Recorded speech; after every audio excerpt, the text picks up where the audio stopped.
Namo tassa bhagavato arahato samma sambuddhassa. All of you are now preparing to attentively listen to a portion of the true Dhamma compassionately taught by the Supreme, Deathless, the fully enlightened Buddha, for the welfare and happiness of both gods and human beings. At the very outset, I kindly remind you to listen to this Dhamma discourse with deep interest and sincere intention. If you listen mindfully and with earnest aspiration, you will gradually cultivate the wisdom necessary to walk the path that leads beyond the painful desert of samsara, the endless cycle of birth and death. Therefore, may all of you listen with this wholesome reflection in mind. May I cross over this unseen suffering of samsara. May this very Dhamma discourse become a cause for that liberation. Previously, we discussed the purpose of meditation, why we practice and what benefits it brings. We also examined in detail the first of the three contemplations in the section on contemplation of the body, Kayanupassana, found in the Satipattana Sutta, namely Ānāpāna, contemplation of breathing, Iriyāpatha Bhāvanā, contemplation of bodily postures, Sati Sampajañña, mindfulness and clear comprehension. Among these three, in our previous presentation, we focused in depth on Ānāpāna Bhāvanā, the practice of mindfulness of breathing. Therefore, I believe many of you have now gained a good foundation in this meditation. If you have not yet listened to that discourse, I kindly invite you to do so before continuing with today's talk.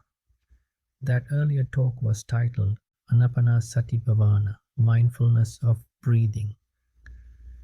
The beginning of liberation. When mindfulness of breathing has been sufficiently developed, we should then proceed to Iriyāpatha Bhāvanā, the meditation on bodily postures. Now let us turn our attention to this practice. Iriyāpatha Bhāvanā is also a meditation preceded by tranquility, samatha purvangama. Here, what becomes especially prominent are mindfulness, sati, and concentration, samadhi. The Blessed One declared, furthermore, a monk knows, I am walking when walking, I am standing when standing, I am sitting when sitting, I am lying down when lying down. However, the body is disposed, he knows it accordingly. In this way, one clearly knows the position and movement of the body at all times. This practice is one of the most effective supports for establishing and strengthening mindfulness. When mindfulness is lost in regard to bodily postures, defilements, and unwholesome mental states, the asavas can easily rise within us. Therefore, in order to prevent the arising of unarisen defilements and to abandon those that have already arisen, mindfulness in the four postures is essential. Proper mindfulness of walking, standing, sitting, and lying down quickly leads to the establishment of concentration.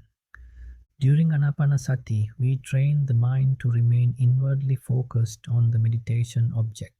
When we rise from the sitting posture, the practice should not stop. Mindfulness should continue seamless easy into all postures and daily activities. Indeed, Satipattana is designed for continuous mindfulness throughout one's entire life.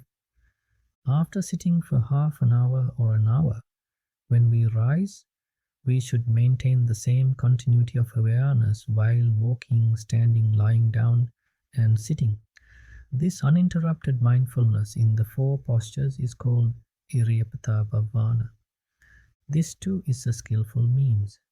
When the mind wanders into the past or the future, hindrances, varana, and defilements easily arise. But when the mind remains firmly established in the present moment, very few defilements can arise. Thus, through mindfulness of bodily postures, the path to purification gradually unfolds. Thus, the main aim of Satipattana is to prevent the mind from clinging to past and future thoughts and to keep it grounded in the present through mindfulness and wisdom. I haven't yet explained what one sees clearly when one is in the present. That will come later. At this point, I'm only clarifying how to establish mindfulness, Sati. Later, I'll explain how clear comprehension, Sampajañña, insightful awareness, should be developed during both Ānāpāna and bodily postures. Right now, we are discussing the Samatha Purvangama meditations, those that are tranquility based. As I said before, the three meditative practices, Ānāpāna, mindfulness of breathing, Iriyāpatha, mindfulness of postures, Sati Sampajañña, mindfulness and clear comprehension, are fundamental practices to firmly establish mindfulness. These are tranquility-based samatha practices. They are meditative techniques for training the mind and sharpening attention. Therefore, at this point, we are focusing on developing sati, mindfulness. During Ānāpāna practice, I discussed how mindfulness increases, how to establish it, how concentration develops, and how the mind becomes refined. The same applies to Iriyāpatha in Kāyanupassana. At that point, the phrase Gachanto va gachammati pajjanati. When walking, he knows I am walking. This is not extremely profound in a scholarly sense.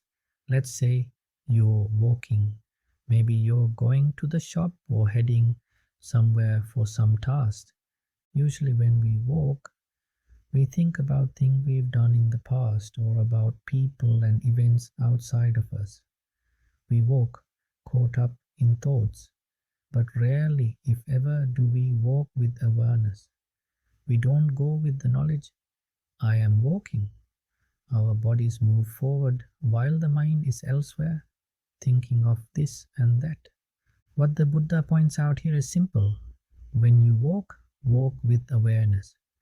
Maintain mindfulness using the body as the object of focus.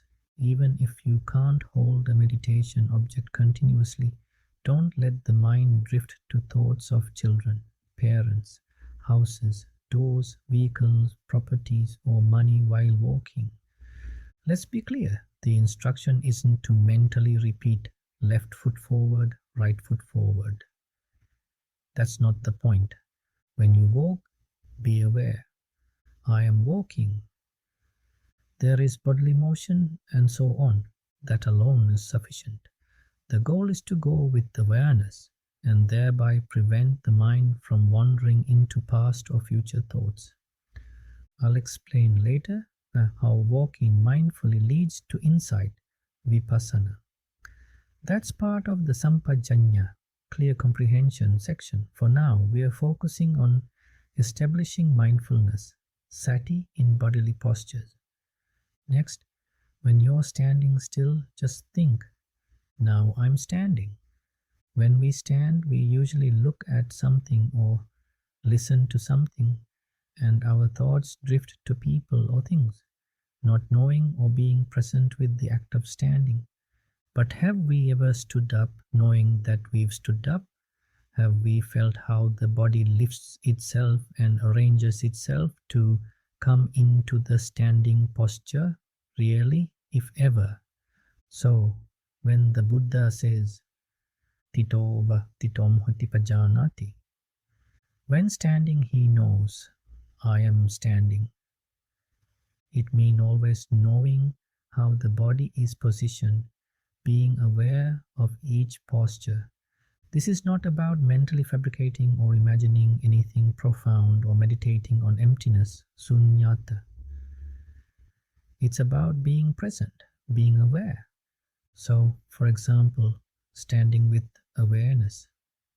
I know I'm standing now. When about to walk, I know now I'm going to walk. When lying down to rest, I know now I'm lying down to sleep. Whenever the body is in any posture, the practitioner knows it.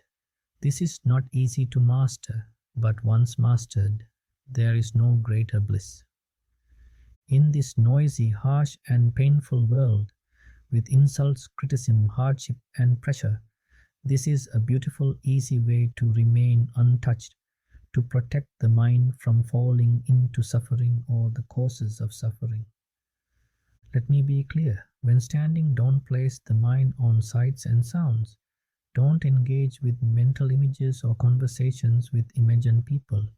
Don't walk or sit thinking of external objects. Instead, place the mind on the body and its movements. So, when you rise to stand, know, I am rising now.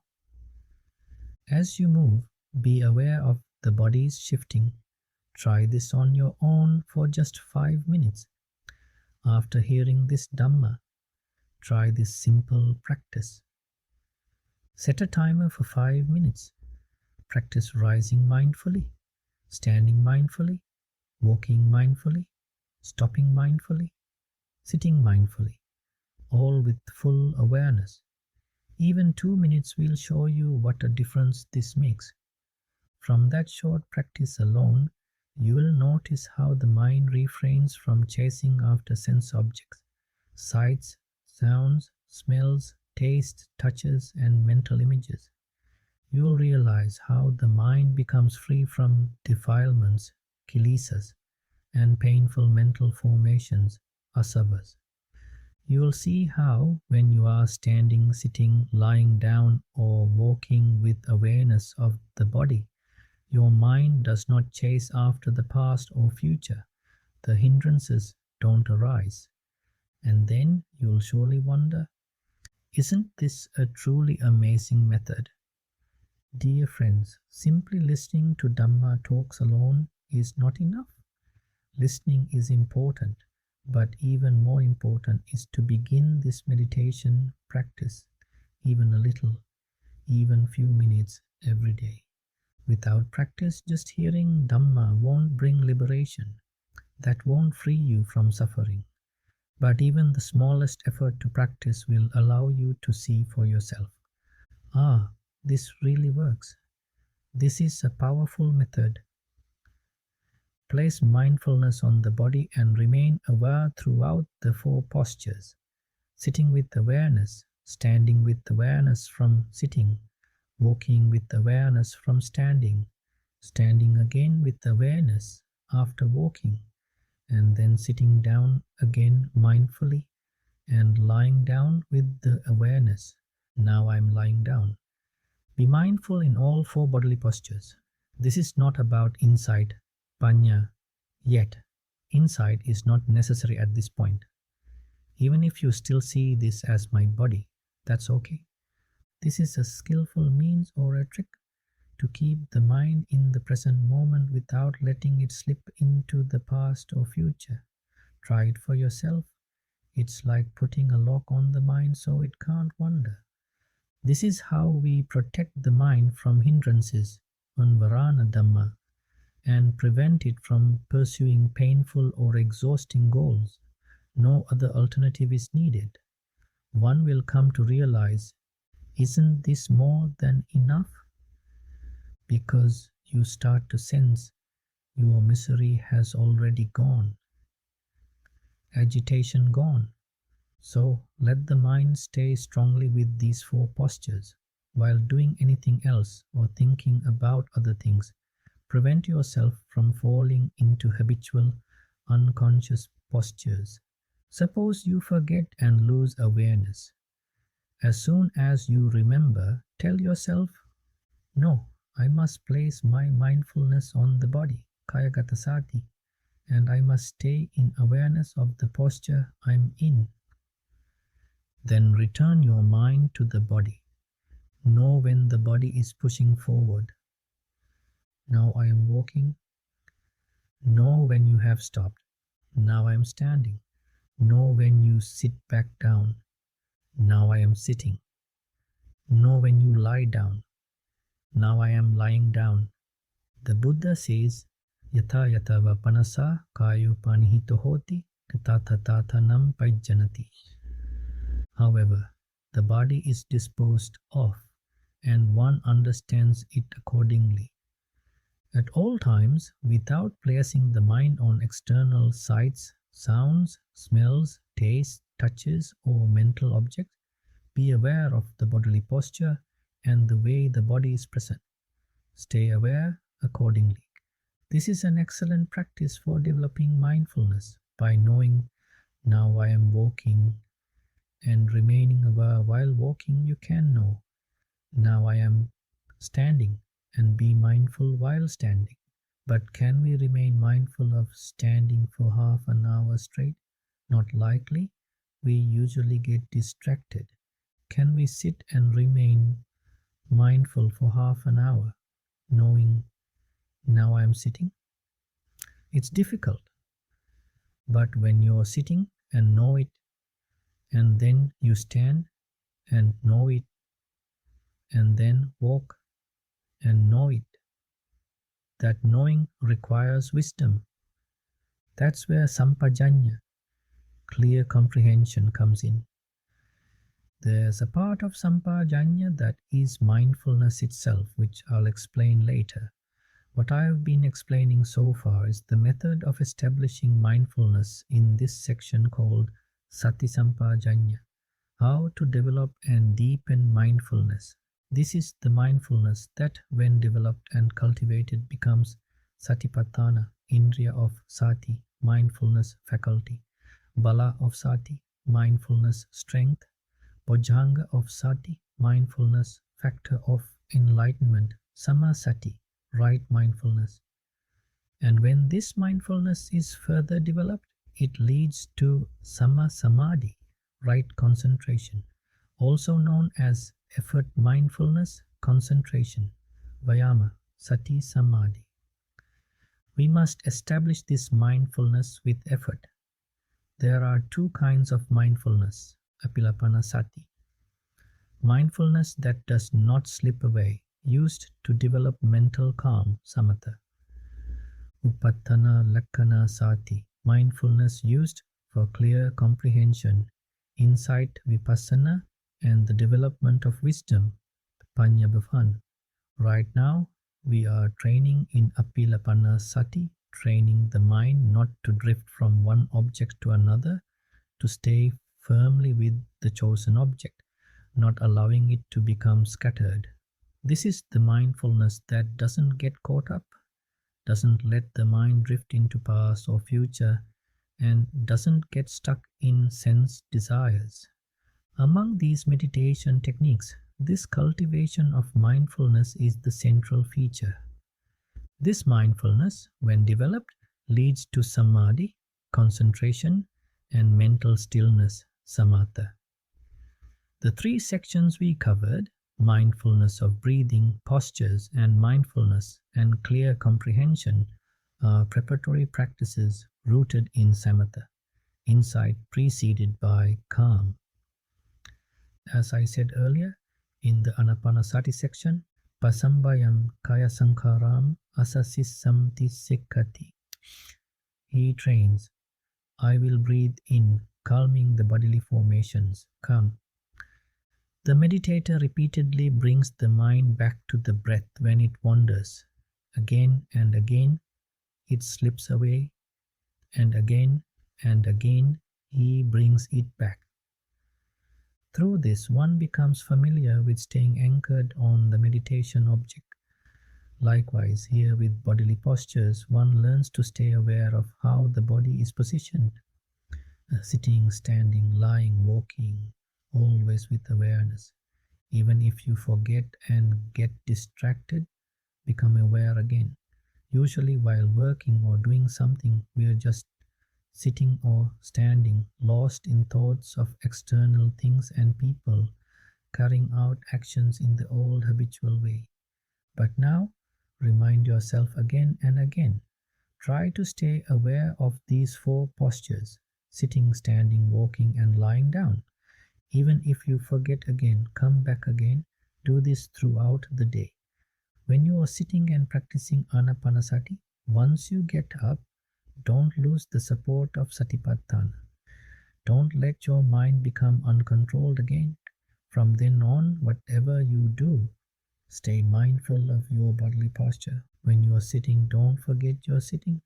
When you're standing, don't forget you're standing. When you're walking, don't forget you're walking. When lying down, don't forget you're lying down. Even if you forget again, keep bringing your mind back again and again to these 4 postures. This also helps remove many powerful hindrances, so train yourself in this way. Therefore, dear friends, even though I've explained this much, try to gain personal experience by consciously engaging in these 4 postures, walking, standing, sitting, lying down, for just a moment with awareness. And observe your own mind. When you do this, can defilements actually pull you along? Is it possible or not? Try and experience it for yourself. Likewise, during mindfulness of breathing, when the mind keeps running off, try to correct it even slightly with this method. See for yourself whether it's possible when you persist with effort. If you work at this, your weakened mindfulness can become unshakable in a few days. As long as the stream of defilements flows in this world, the only medicine, the only strategy to block that defiled stream is mindfulness, Sati. It is through mindfulness that the defilements are restrained. When defilements are restrained, it means the covering or obstructive mental states are reduced and the inflowing tendencies, asava, gradually decrease. In this mindfulness, a natural law unfolds. Unrisen asavas don't arise, and arisen asavas fade away. This process gradually takes place. As the defilements, kilesa, diminish, one begins to see and hear things as they truly are. Just as described in the Kimsukopama Sutta, it is like 2 trusted messengers who report truthfully to the king stationed at the center of the kingdom. In the same way, when mindfulness and wisdom are well established, one begins to discern reality with clarity and truth, as it actually is. Yatha bhutam yanadasana. This endless journey through birth and death, this painful cycle of existence, can be ended today itself. It is absolutely possible. You can experience that there really is such a path. You will see it within a few days. This is how valuable it is to establish mindfulness. So, try to establish mindfulness. How do we develop the path, the Noble Eightfold Path? Within this path of practice, we are introduced to 2 aspects, samatha, tranquility, and vipassana, insight. Based on the Satipattana Sutta, we discussed kayanupassana, mindfulness of the body. In that, from the 2 key aspects, mindfulness, Sati, and clear comprehension, Sampajañña, we focused more on Sati and explained how Sati is strongly emphasized in the first 3 exercises of the 14 contemplations under mindfulness of the body, Kayagata Sati. Sati is powerful there, both as a spiritual faculty, Indriya, and as a foundation for tranquility, Asamatha Purvangama Dhamma. I've explained this through Ānāpāna, mindfulness of breathing, and contemplation of postures, Iriyāpatha Bhāvanā. Now we have to discuss the remaining contemplations. But before that, let's briefly recap what we are doing and its insight-based side. Just a short reminder of why we engage in this practice. Dear friends, each one of us has been wandering through this long, immeasurable samsara, being born and dying again and again. The Buddha declared that the beginning or end of this cycle is not visible. The suffering endured throughout this process is vast and immeasurable. Alongside that, even though worldly pleasures have been experienced, if those pleasures could bring true peace, we would have found that peace by now.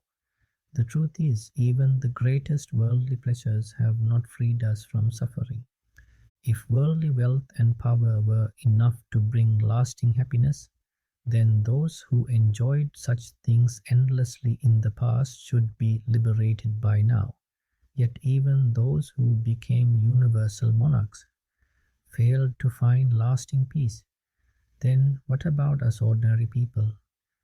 Even though some beings have become emperors ruling the whole world, if they were not satisfied or liberated through their pleasures, it clearly shows that true freedom never comes from worldly gains, no matter how magnificent or impressive they may appear. Therefore, we must deeply understand this truth. It is especially important to remember that this human life, this human body, is the place where consciousness, vijnana, has become established. This consciousness is something extraordinary, and yet it is also a great illusion. Again and again, it deceives us, carrying us from one existence to another, always bringing suffering in its wake.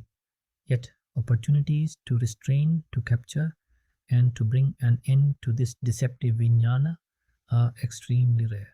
Only in a human birth, and only during the time of a Buddha's dispensation, do we obtain such a precious opportunity.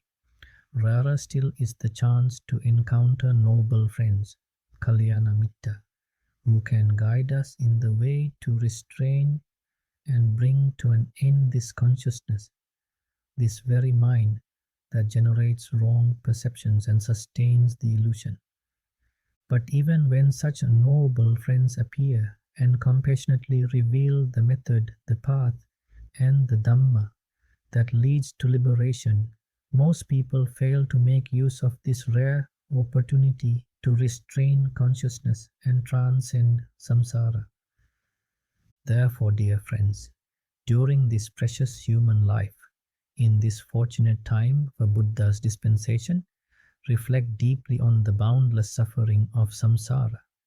See clearly that all this restless pursuit of happiness in the world has only led, again and again, to further suffering. If you can realize that truth, it's possible to make a firm determination. I must end this suffering in this very life. With such determination, you must strive to use this Dhamma for true benefit. I especially understand that as long as this vijnana continues to receive fuel, it remains dependent on causes and conditions. It doesn't continue on its own without causes. The stream of consciousness arises and ceases, depending on fuel.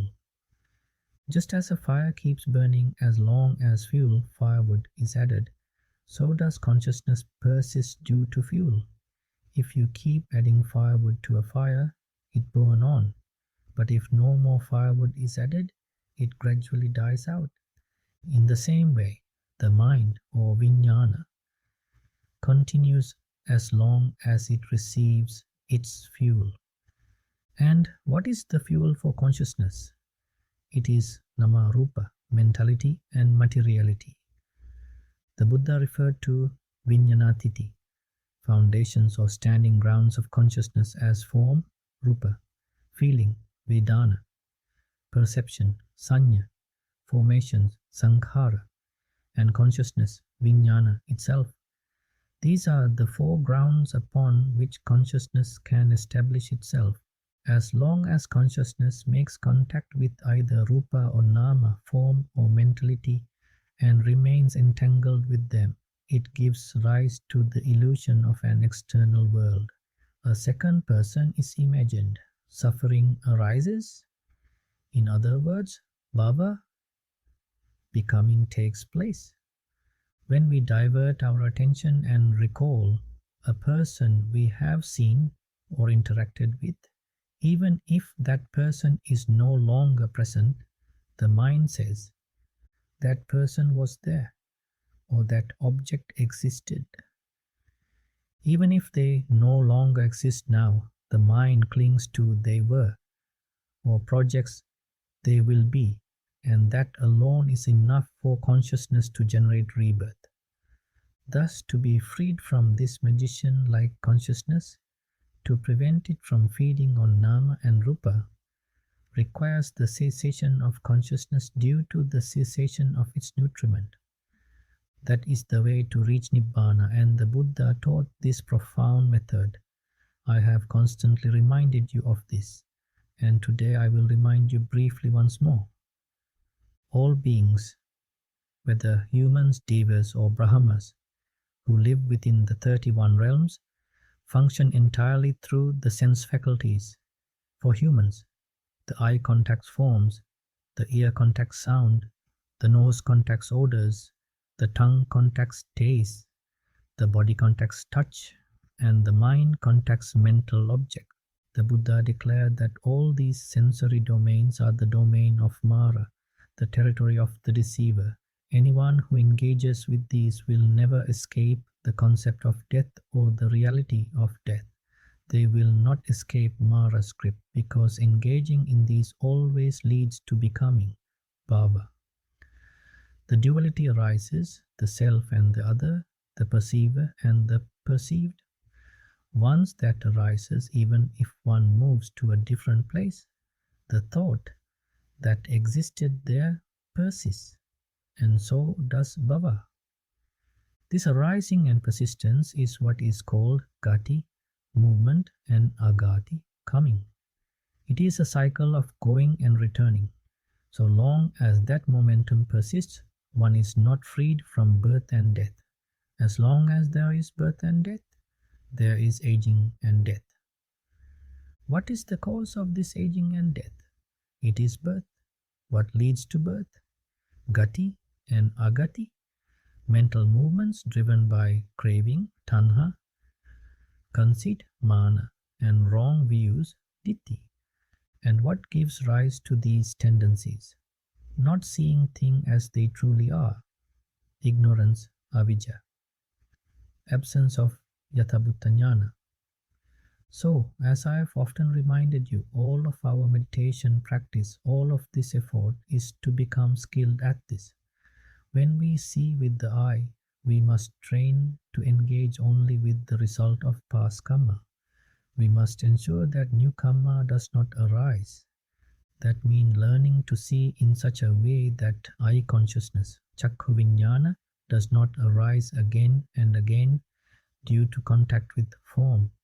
We prevent the arising of chakku samphasa, eye contact, and with it, the arising of the mental formation, feeling, perception, volition, which are all nama dhammas.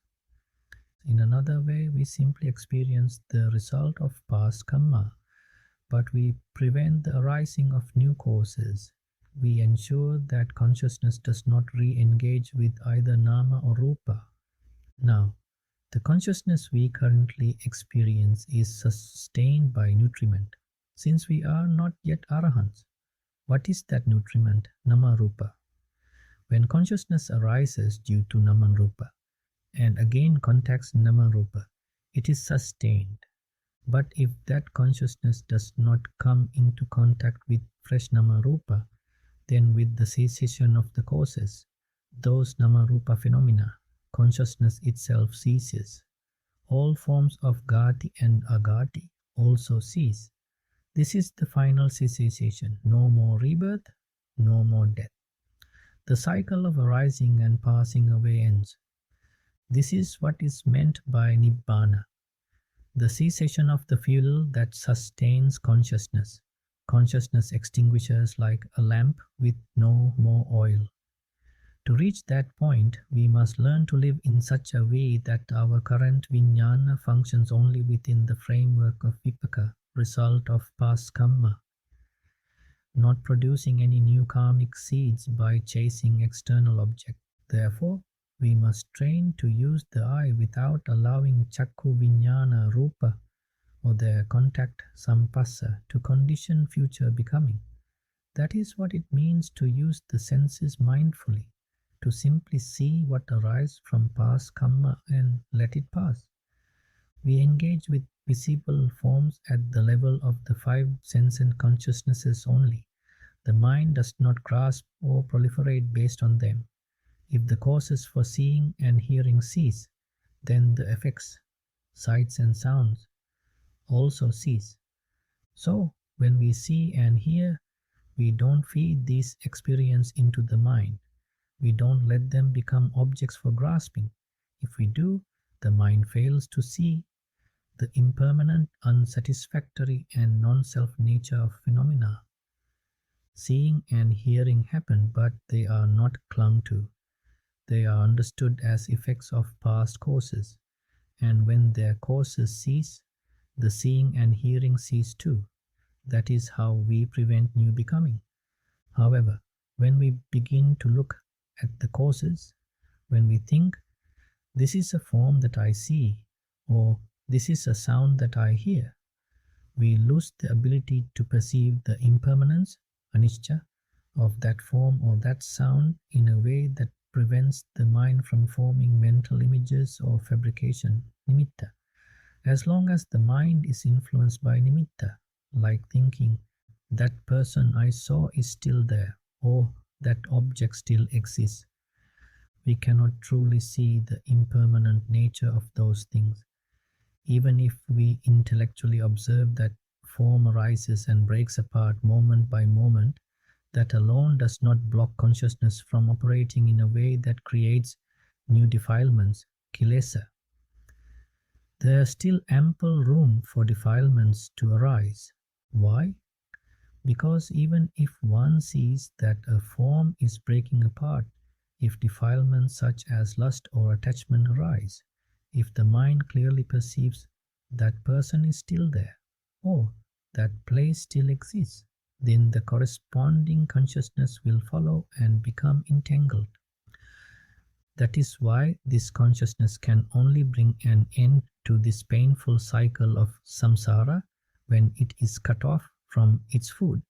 When the food is no longer available, only then will it cease. And what is this food? Nama and rupa, mind and matter. I consciousness arises from nama rupa and gives rise to seeing. Ear consciousness gives rise to hearing. Nose consciousness to smelling. Tongue consciousness to tasting. Body consciousness to tactile sensations like heat, cold and pressure. And mind consciousness to mental objects. These are simply the results of past karma. They operate at the level of the sensory consciousness and have now been configured to be experienced by the mind consciousness. But the nama-rupa that initially gave rise to them should now be prevented from contacting the mind in a way that results in clinging to external sights, sounds, smells, tastes, etc. We must train the mind to refrain from grasping them. When we succeed in not letting this consciousness that arose from nama-rupa rely on further nama-rupa, it will cease through lack of sustenance. That is why, when we see or hear something, we must ask, are we engaging with it through the five sense consciousnesses and then experiencing it through the mind? If so, we must become aware of this process and stop projecting outward. Only then will the journey of becoming, bhava, end. That's when the vijñānatthiti, the standing grounds for consciousness, will no longer exist. But this is not easy to do. The influxes, asava, are strong. The moment we see something, the mind jumps to identifying it. That's my child. That's my grandson. That's my mother. That's my father. That's my wealth. That's my house. It's not just a visual form anymore. It's a complete narrative filled with emotional value. That is how strong the asavas are. So, unless we have a way to weaken or undermine those asavas, we will continue to relate to what we see and hear in this conditioned way. That means our mind, trapped by consciousness rooted in the 6 external sense bases: sights, sounds, smells, tastes, touches, and thoughts, will never be free. To weaken these asas, we need mental concentration, samadhi, and insight wisdom, Vipassana Pañña. Through these, we perform the task of calming the mind, samatha, in support of ultimate insight. That is why the Buddha showed us the right view, sammaditthi, and to develop that, he encouraged the practice of effort, vayama, mindfulness, sati, and concentration, samadhi. He explained that with effort, one should establish mindfulness on the body, feelings, mind, and Dhamma, the 4 Satipattanas. Through this, one can reduce the hindrances and calm the mind. Then, the concentrated mind, without strain, will clearly see reality as it is. In such a concentrated mind, there is no room for the asavas. They fade and become weak. As those habitual tendencies are weakened, it becomes easier to recall, reflect on, and sustain the right view and insight. And when we do, seeing reality becomes natural. We realize that not only this life, but the entire boundless cycle of samsara can come to an end within this very life. So, we must remember this is the great purpose for which we practice meditation. To support that vision, it is crucial for you, dear devotees, to understand how to cultivate mindfulness through Sati Sampajañña, clear comprehension, as described in the Satipattana teachings. Before going deeper into that, you must understand how to establish mindfulness through Ānāpāna meditation, sitting still in one place, bringing the mind to rest. Then, in your daily activities and bodily postures, how do you maintain unshakable mindfulness so it doesn't slip away? With proper understanding and effort, one must always try to anchor the mind in the present, not in the past or the future. Therefore, once again, with loving kindness, I urge you to train in meditation in this way. In future sermons, I will explain more about Sati Sampajañña and its practical applications. May all protective deities, those who uphold the Dhamma and are inclined toward merit, rejoice in this Dhamma and bless these places with peace and well-being. May all of you be free from suffering, illness, and mental distress. May you enjoy the happiness of virtuous conduct.